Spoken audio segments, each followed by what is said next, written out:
धक धक करेला जिया सखी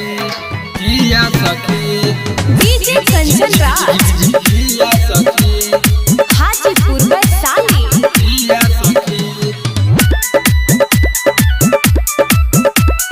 धक धक करेला जिया सखी डर लागे देवर कुछ क दी जवानी के बाने कहीं ध दी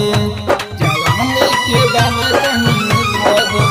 डर लागे देवर कुछ क दी जवानी के बाने कहीं ध दी रहतावे मोर फेरा सखी दुनु रे बेरा रहतावे मोर फेरा सखी दुनु रे बेरा लागे बोदी बिया सखी घरे नहीं बाड़े मोर पिया सखी धक धक करेला जिया सखी घरे नहीं बाड़े मोर पिया सखी धक धक करेला जिया सखी डीजे कंचन राज धक धक करेला हाजीपुर वैशाली जिया सखी धक धक करेला जिया सखी धैल चाहेला हमरा के पाजा मारल चाहेला हमरा से माजा सुतल रही हमसे जिया पसखी खोल के जाला रे दरवाजा खोल के जाला रे दरवाजा धैल चाहेला हमरा के पाजा मारल चाहेला हमरा से माजा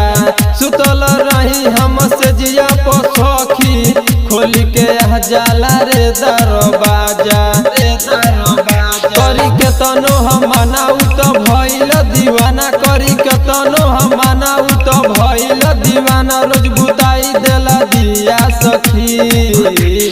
घरे नहीं बाड़े मोर पिया सखी धक धक करेला जिया सखी घरे नहीं बाड़े मोर पिया सखी धक धक करेला जिया सखी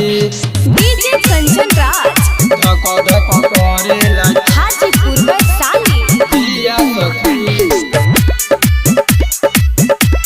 धक धक करेला जिया सखी बाट कुंवर रहतानी हम बच के कैदी काम सखी कवनो हो अचके